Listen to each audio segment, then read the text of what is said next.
Kanchipuram వకుడా silks నాణ్యత మా ప్రాధాన్యత. మదీనాగూడ, మియాపూర్, హైదరాబాద్ లో త్వరలో శుభారంభం.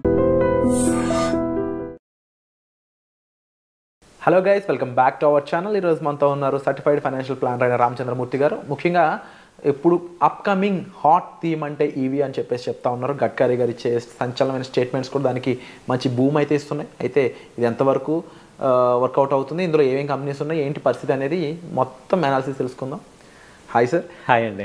Sir, right now Nitin Gadkari గారు ఈవీకి సంబంధించి ఎందుకో తెలియని పుష్ అంతా ఇస్తున్నారు. అవునండి. కంప్లీట్గా నెక్స్ట్ ఇండియా అంటే ఈవీ అంటే ఇండియా అన్న విధంగా కూడా స్టేట్మెంట్స్ ఇస్తున్నారు ఆయన. అండ్ కాకపోతే ఆ థీమ్ హాట్ అవుతుంది అని అనిపించే లోపే అందులో ఎక్కడో ప్రోస్తో పాటు కాన్స్ కూడా ఉంటాయి కదా. అవునండి. అందులో రిలేటబుల్ సెక్టర్స్ ఇంకేమున్నాయి, రిలేటబుల్ కంపెనీస్ ఏముంటాయి, ఓవరాల్ దాన్ని అనాలిసిస్ చెప్తారా? చెప్తానండి. యాక్చువల్గా ఏంటంటే వీళ్ళు గవర్నమెంట్ ఈసారి ఏం చేస్తుందంటే ఈ ట్రేడ్ డెఫిసిట్ ఎక్కువైపోతుంది.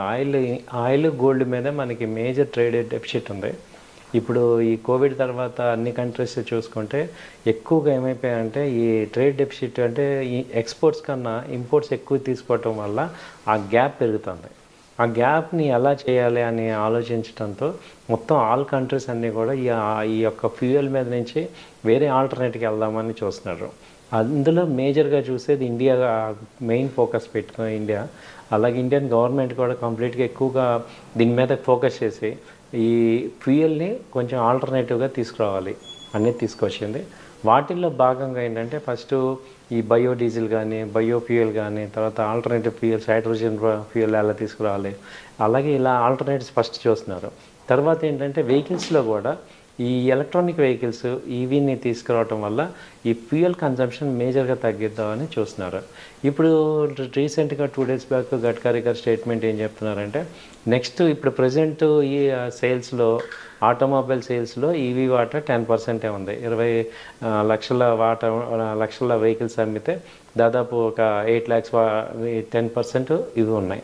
ఇప్పుడు 2030కి వీళ్ళ టార్గెట్ ఏంటంటే ఈవీ కన్జంప్షన్ 30 to 40% వస్తుంది టోటల్ వెహికల్స్కి అనేది వీళ్ళు టార్గెట్ చేస్తున్నారు. ఆ రకంగా గవర్నమెంట్ ఎప్పుడైతే ఏ సెక్టర్ అయితే పుష్ చేస్తుందో అవి గ్యారంటీగా పైకి రావాల్సినవే. ఎందుకంటే ఆటోమేటిక్గా ఇప్పుడు మనం చూస్తుంటే 2 years back 3 years back electrical వెహికల్స్కి ఇప్పుడు మెయిన్ కంపెనీస్ కూడా మనం చూస్తే 2 wheelersలో టీవీఎస్ మోటార్ కానీ, ఆ తర్వాత హీరో మోటార్ కానీ ఇవన్నీ ఎలక్ట్రికల్ వెహికల్స్ తీసుకొచ్చేసాయి. అంటే ఇవన్నీ బ్రాండెడ్ కంపెనీస్ కాబట్టి అందరం కూడా యాక్సెప్ట్ చేస్తున్నాం. కాబట్టి అదొక పాజిటివ్ ఫ్యాక్టర్. అలాగే ఈవెన్ 4-wheeler కంపెనీస్లో కూడా ఈవీ వెహికల్స్ వస్తున్నాయి. టాటా మోటార్స్ ఎప్పటి నుంచో ఉంది, అలాగే మహీంద్రాది వస్తుంది, అలాగే ఇప్పుడు మారుతి కూడా ఇంకొక 2 yearsలో ఈవీ తీసుకొస్తామని చూస్తున్నాం. కాబట్టి ఇవన్నిటిని చూస్తుంటే ఏంటంటే రానున్న భవిష్యత్తులో ఆయన చెప్పేది నిజమే. ఎందుకంటే నెక్స్ట్ 4 years ఈ గవర్నమెంట్ ఉంటుంది కాబట్టి వాళ్ళు దీన్ని ఒక ఛాలెంజ్గా తీసుకొని ఈ సోలార్ ఎలక్ట్రికల్స్ కానీ, సోలార్ కానీ, బయోడీజిల్ వీటిల్లో ఆల్టర్నేటివ్ ఫ్యూయల్కి ఆల్టర్నేటివ్ తీసుకురావాలి.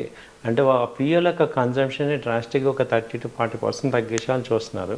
కాబట్టి ఈ న్యూస్ ద్వారా మనం ఏం బెనిఫిట్ అవ్వాలి? ఇప్పుడు ఓకే, ఆ న్యూస్ నడుస్తుంది, మనం ఏం బెనిఫిట్ అవ్వాలంటే ఇప్పుడు మనం అలాంటి కంపెనీస్ ఏమున్నాయి నెక్స్ట్ 3-4 years వాటిలో ఇన్వెస్ట్ చేసుకోవడం ద్వారా ఆ కంపెనీలతో గ్రోత్లో మనం కూడా ఇన్వెస్ట్ చేసుకొని మనం కూడా గ్రోత్, మన ఫండ్స్, మన వెల్త్ పెంచుకోవచ్చు అనేది నాకు అనిపించిన పాయింట్. సో అందుకని ఏంటంటే ఈ వీడియోలో అలాంటి కంపెనీలు ఏమున్నాయి అనేది ఒకసారి చూసుకుంటే వాటిని మీ ముందు ప్రజెంట్ చేస్తాను. వాటిల్లో మీకు నచ్చినవి, బాగున్నవి మీరు కూడా ట్రై చేయొచ్చు. ఇదైతే ఒక ఎడ్యుకేషన్కి సంబంధించిన వీడియోనే. సో మేము ఎక్కడ ఫోర్స్ చేయట్లేదు ఇవి తీసుకోమని. సో వాటిల్లో ఏమవుతుందంటే మెయిన్ పవర్ తీసుకోవడానికి టాటా పవర్ కానీ, తర్వాత ఎన్టీపీసీ ఒకటి, ఓఎన్జీసీ, ఈ పవర్ గ్రిడ్, అలాగే ఈ బీపీసీఎల్, అదాని పవర్, ఈ పవర్ కంపెనీస్ మేజర్గా ఉన్నాయి. ఎందుకంటే ఇప్పుడు Tata power last 4 years back చూస్తే అది 50 rupees నుంచి మళ్ళీ 400 చేంజ్ ఉంది. ఇది ఇలా ఉంటే ఎందుకంటే టాటా పవర్కి ఎస్పెషల్గా పాజిటివ్ ఏంటంటే టాటా మోటార్స్కి పవర్ ఇచ్చే స్టేషన్స్ పెడుతున్నారు. So electrical vehicle charging stations అన్నీ కూడా టాటా పవర్ పెడుతున్నారు కాబట్టి ఎక్కువ కన్జంప్షన్ పవర్ అయ్యే బిజినెస్ అయ్యే ఛాన్సెస్ ఉంటాయి దీనికి. ఆ తర్వాత ఏంటంటే ఇప్పుడు ఈ ఎలక్ట్రికల్ వెహికల్స్కి తోడు ఈ ఈవీ ఛార్జర్స్ అంటే ఛార్జింగ్ ఫెసిలిటీస్ లేక మనకి బాగా సేల్స్ అవ్వట్లేదు అనేది గవర్నమెంట్ గమనించి ఇప్పుడు పెట్రోల్ స్టేషన్స్ ఎలా ఉంటాయో అలాగే మీకు తెలియదుగా ఛార్జింగ్ స్టేషన్స్ కూడా ఎక్కువ పెట్టేస్తున్నారు. సో ఇవన్నీ కూడా నెక్స్ట్ 1-2 ఇయర్స్లో మనం ఇప్పుడు ఎక్కడ చూసినా కానీ జస్ట్ లైక్ పెట్రోల్స్ లాగా ఛార్జింగ్ స్టేషన్లు కనపడతాయి. ఎప్పుడైతే అవి కనపడతాయో అందరం కూడా అప్పుడు వెహికల్స్ కొంటాం.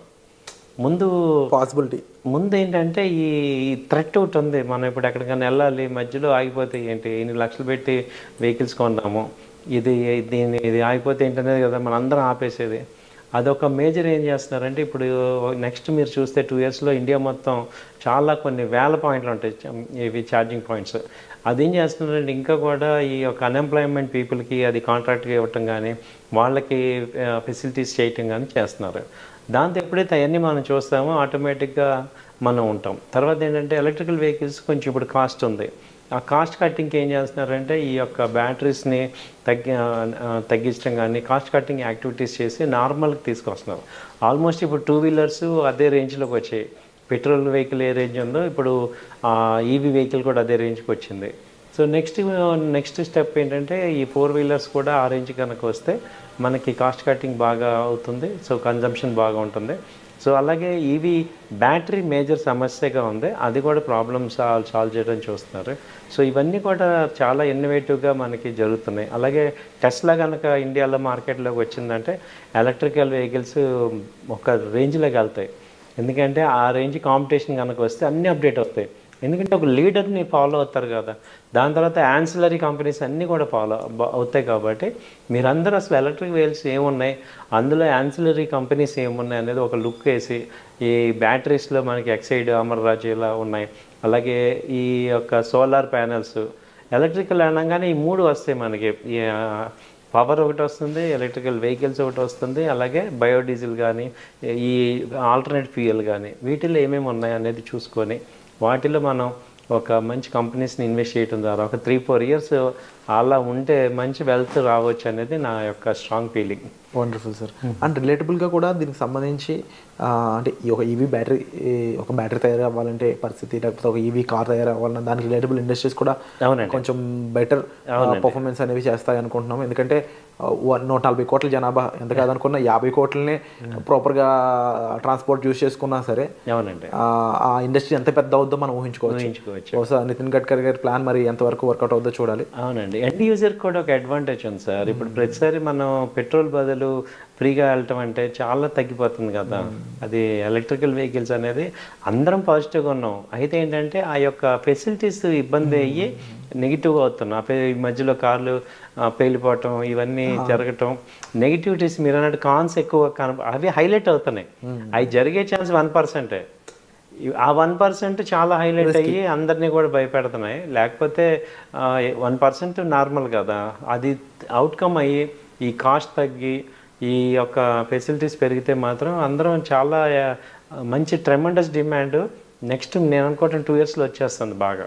Wonderful sir. అండ్ తప్పకుండా మనం వెల్కమ్ చేస్తే చేంజ్ చేయక, but we have to see what happens అనేది. అండ్ వీటిపై ఈ అప్కమింగ్ హాట్ థీమ్పై మీకు ఇంకా డౌట్స్ ఉండి మీరు డిస్కస్ చేయాలి అనుకున్నట్టయితే డిస్ప్లే అవుతున్న నెంబర్స్ కాల్ చేసి మీరు రామచంద్రమూర్తి గారితో పర్సనల్ అపాయింట్మెంట్ అనేది బుక్ చేసుకోవచ్చు. సో వచ్చే ఎపిసోడ్లో మళ్ళీ కలుద్దాం. Thank you so much. Thank you sir. నమస్తే.